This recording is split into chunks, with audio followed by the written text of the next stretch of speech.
Hi, everybody. Welcome to episode 30 of Radio 815, the podcast dedicated to the works of J.J. Abrams and the extended Bad Robot universe. I am Matt Crandall, here as always with my co-host Marcelo Inestroza. Our current journey has brought us to Lost Season 1. Today we are taking a look at episodes 9, 10, and 11.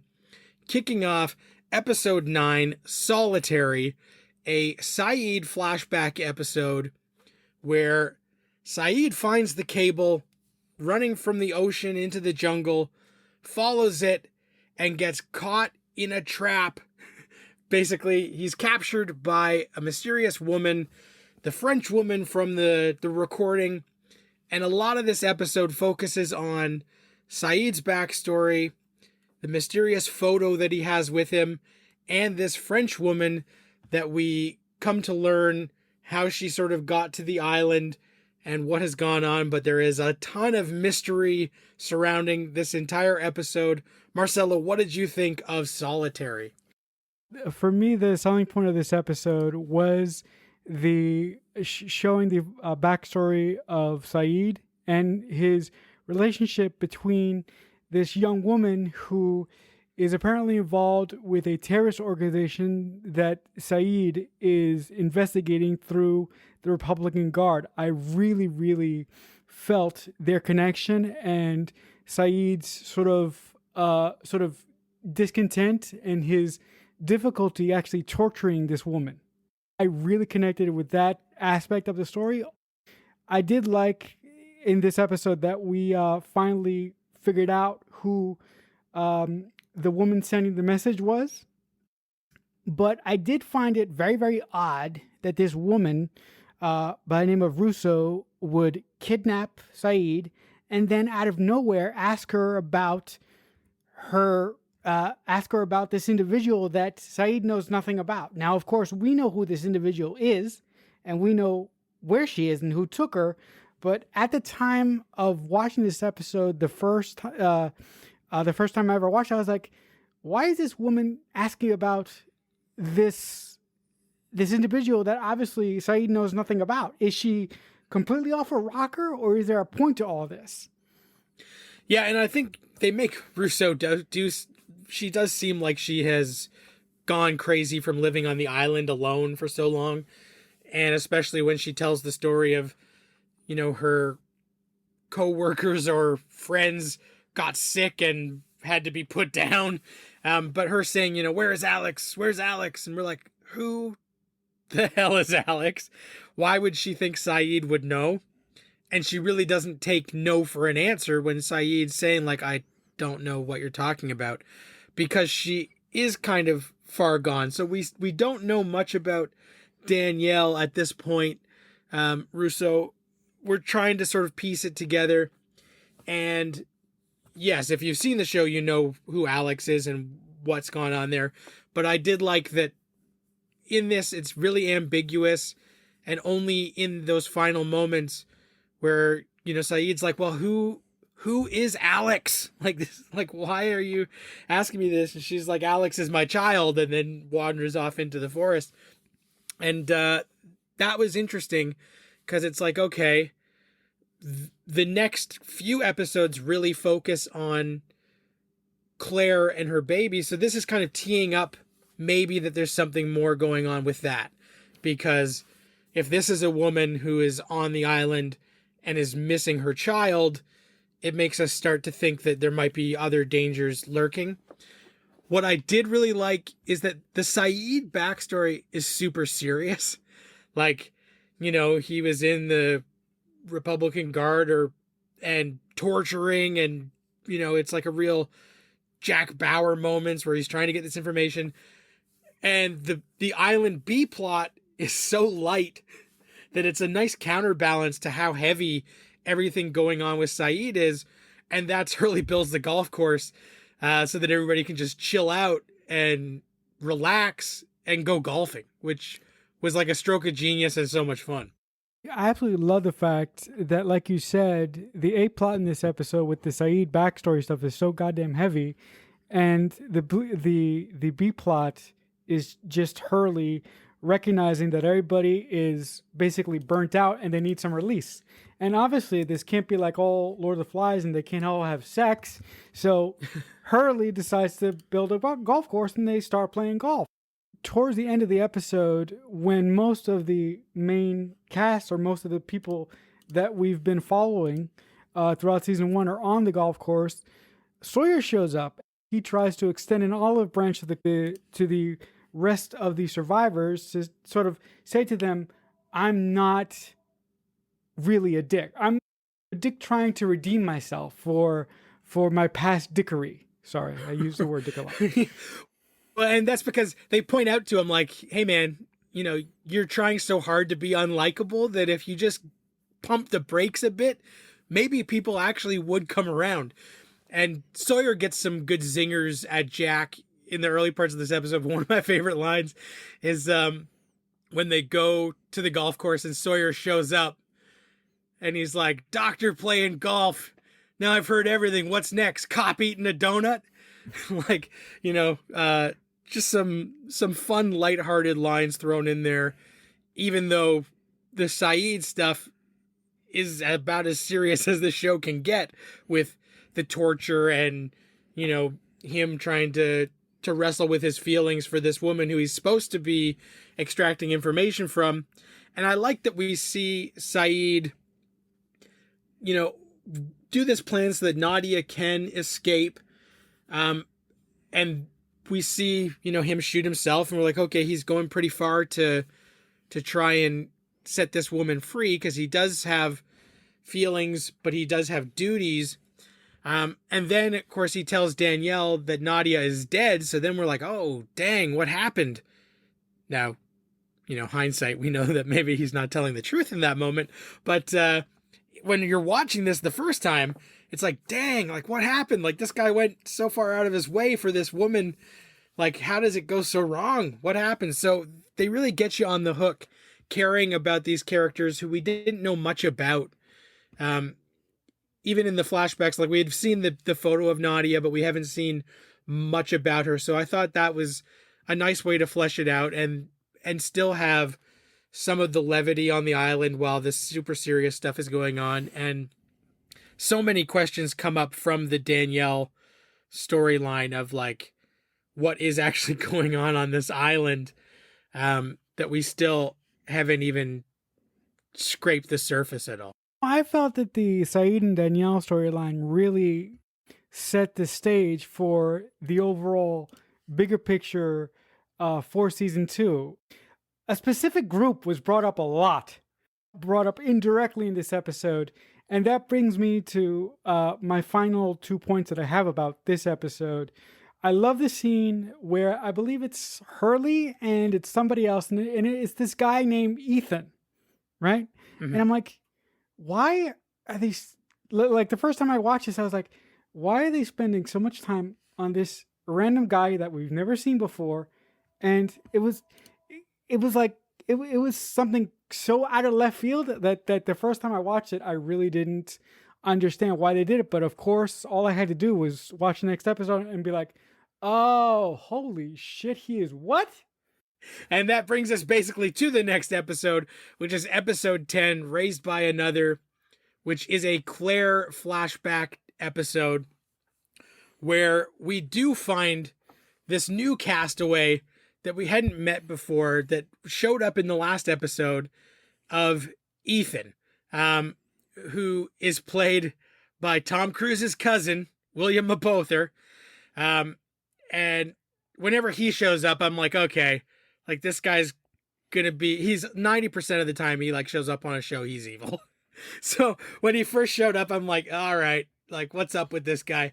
And, you know, in this episode, Hurley is tracking down the manifest and he's doing the census at the same time. So we know that something bad is going to come of these two things where Hurley is making a list of who's on the island and then he's using the manifest to check it twice.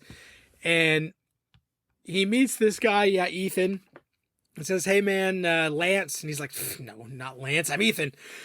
Ethan Rom from Ontario, which anybody in Ontario listening will know that the ROM is the Royal Ontario Museum, and that's basically what people just call it. It's not called the Royal Ontario Museum, it's just the ROM. So you're like, a dude from Ontario and his last name is Rom? Like, that's messed. Seems fake. And also, if you take those letters, Ethan Rom, as the internet will let you know, it is an anagram for other man. But I do think that Ontario thing is intentional and thrown in there.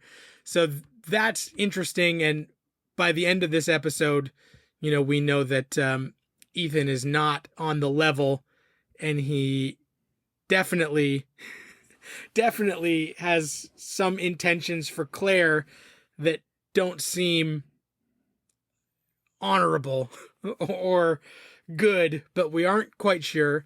And speaking of Claire, most of this is her backstory, where, we see her in a relationship, figuring out that she's pregnant and trying to find out what she's going to do with this new situation she finds herself in.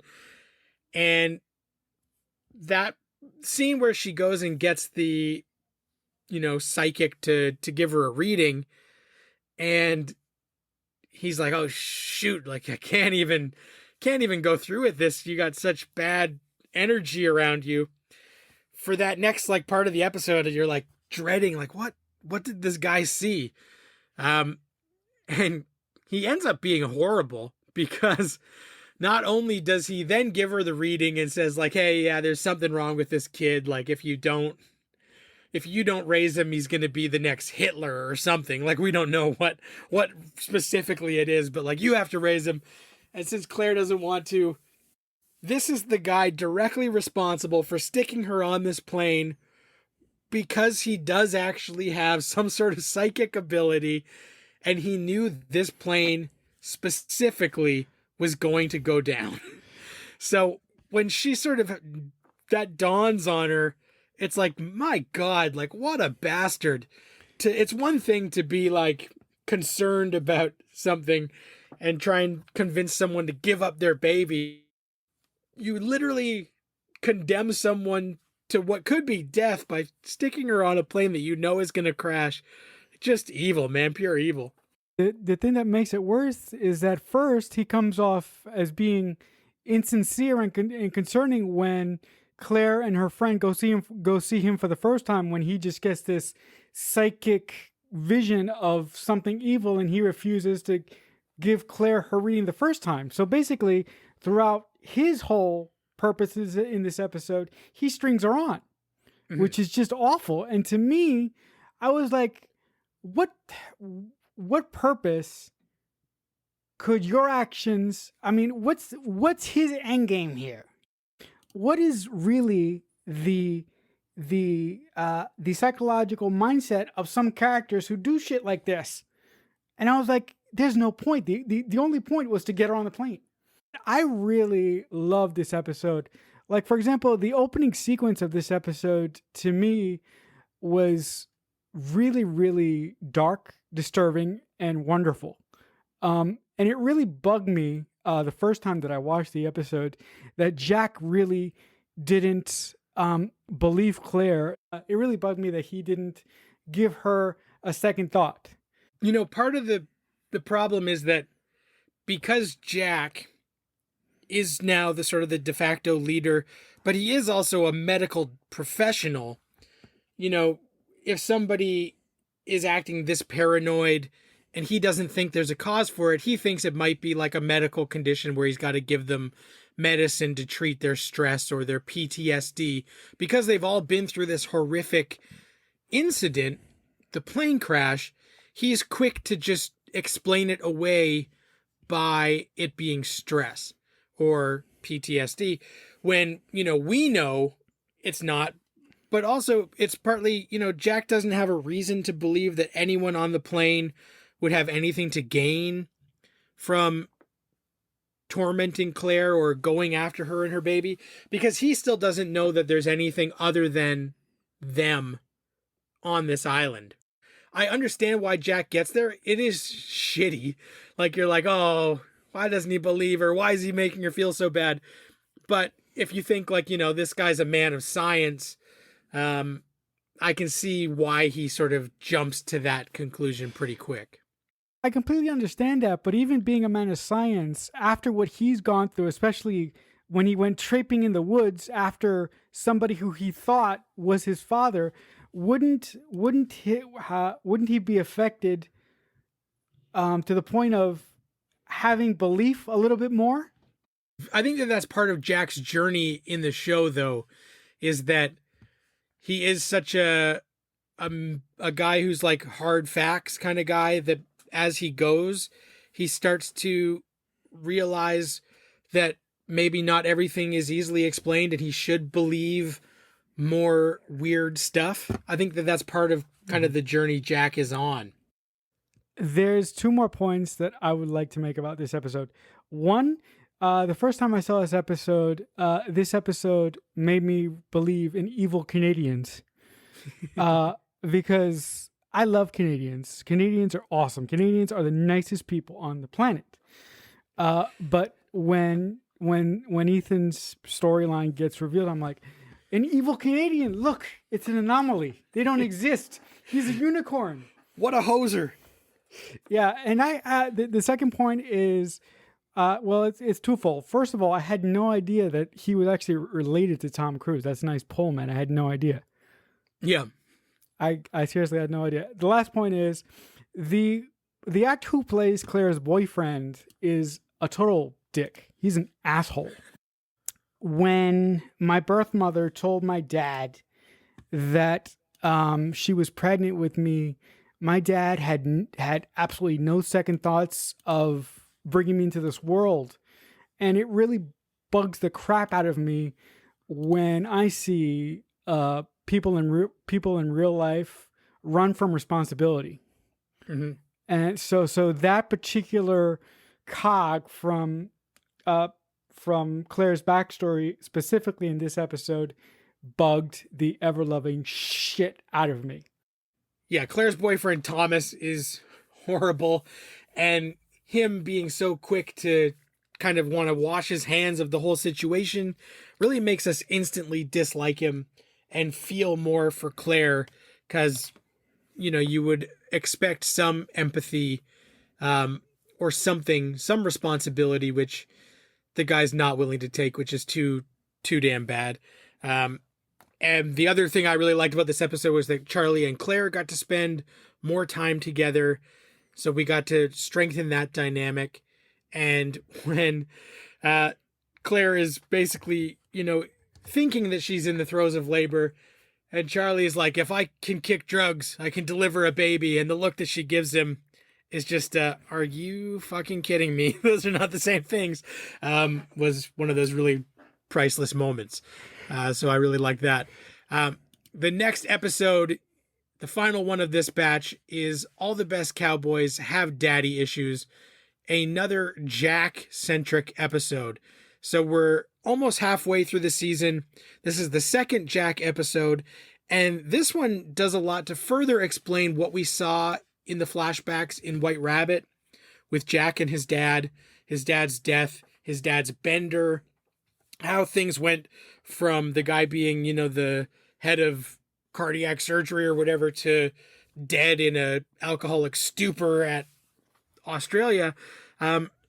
And this is a really nice character episode in the flashbacks where Jack has to make a choice. Does he lie and stay loyal to his father, who has never treated him the way that Jack thinks that a father should treat a son? He's always been hard on him.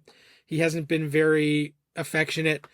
Or does he stand up, tell the truth, and be held to the oath he took as a doctor to, look out for their patients and not sweep this under the rug just because it's his dad? And those final moments where Jack does do the right thing and make that big choice that changes the dynamic between him and his dad forever and sends his dad on a path that's only going to be bad. Fox is amazing in those scenes and just really adds another layer to Jack where, okay, this is a guy who has been through a lot, and when push comes to shove, even if it means going against family, if it's the right thing, Jack will do it. One thing that I loved about this episode is the fact that when Jack and the others find out that Claire and Charlie have been taken, there is this wonderful tracking shot of Jack and Locke running through the jungle. I mean, Matt, you could correct me and correct my director speak if that's not a tracking shot, but I just love the visual of Jack running through these high bushes and shit. I really like the fact that, you know, as a physician, the first rule that you're taught in medical school, and you guys may be thinking, how the hell do I know this? I have a bunch of people in my family who are physicians, and the first rule that you learn in medical school from day one is the Hippocratic Oath, and the Hippocratic Oath is do no harm, and with Christian's intoxication in this episode, I love the fact that, like you said, Jack was conflicted about telling the truth about what happened with this patient, but in the long run, he did what he thought was right in the best interest for future patients and in the best interest for his father, even though the storm that he caused from telling the truth to the review board, you know, ultimately led to his father's death. I really, really loved that cog of this episode. Yeah, I think that was a nice added layer to the backstory of Jack, and it shows us why he is further wrestling with the guilt or whatever it is, which is why he sees, you know, his father in White Rabbit. We realize, like, oh, okay, this guy stood up, did the right thing, and it was the right thing professionally and morally, but it has personal consequences. So I thought that was a really interesting dynamic. And of course, most of this episode is spent trying to track down Claire and Charlie. They now know that Ethan has taken them. And there's that moment where Ethan's like, if you do not stop following me, I'll kill one of them, which is super dramatic. And they kind of take it not as a super serious threat. And then, of course, they end up coming across Charlie, who has been hung from a tree, which is like, oh, shit. Things got super serious really quick. And that whole sequence, I remember, like, watching this back in the day and just being like, oh, my God, like, are they going to kill off Charlie here? This is nuts. But also thinking, because this was still a time where, you know, movies and TV stars didn't mingle as much. Like, there wasn't as much crossover as there is today, where, like, movies and TV are the same thing. It doesn't matter. So knowing that Dominic Monaghan had come from, like, the success of Lord of the Rings, it's like, okay, was the guy only signed for half a season? Is this guy actually dead? But then they, you know, anybody who's seen Mission Impossible 3 knows that JJ loves a good pounding on the chest scene.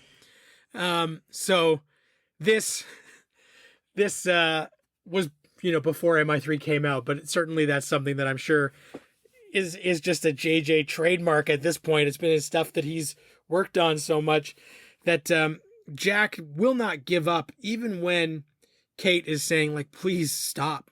Like, you can't, you're just making it worse at this point.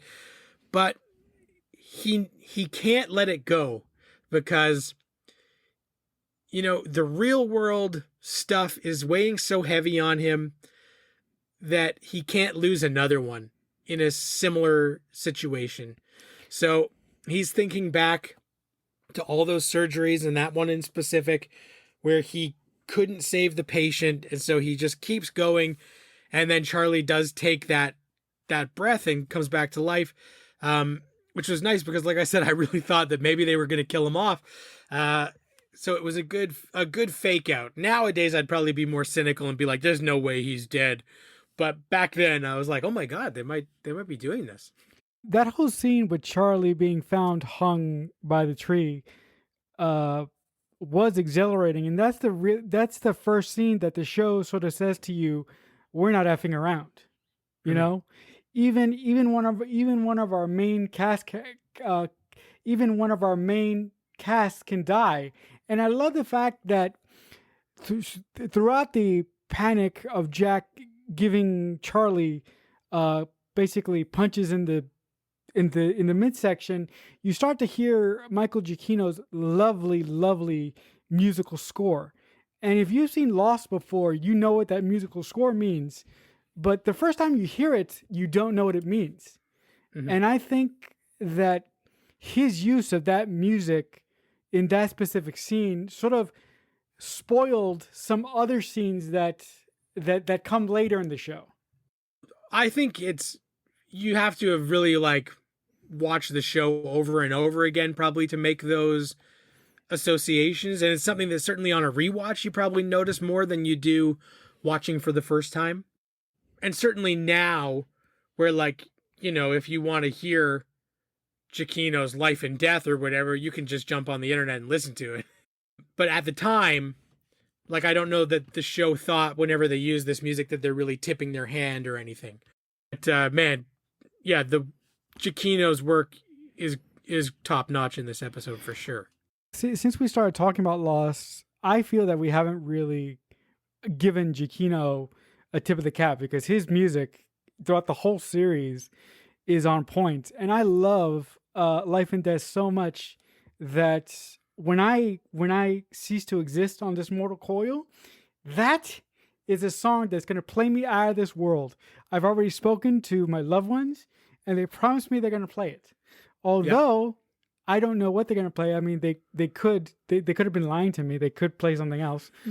Another song that I hate. I have no idea, because obviously I'll be dead. You won't be there. We couldn't get the rights to Michael Giacchino's Life and Death, so here's Justin Bieber's Baby. Like, you'll never know. You'll never know. I really like this episode because of the evil Canadian guys, the evil Ethan stuff. I thought the first time that we actually see him standing over Jack and he says, "If you don't stop following me, I'll kill one of them." That to me is terrifying. Yeah. And and even to my mom, the first time she saw that, she was so engrossed in the episode that when Ethan shows up, she jumped a little bit out. So that's a moment that will always stick with me. But the thing that really made this episode my favorite of this batch is the flashback story between Jack and his father. It was just wonderful to see. Yeah, no, it's one of the best uses of flashbacks and juxtaposition to what's happening on the island. Certainly out of these three for sure.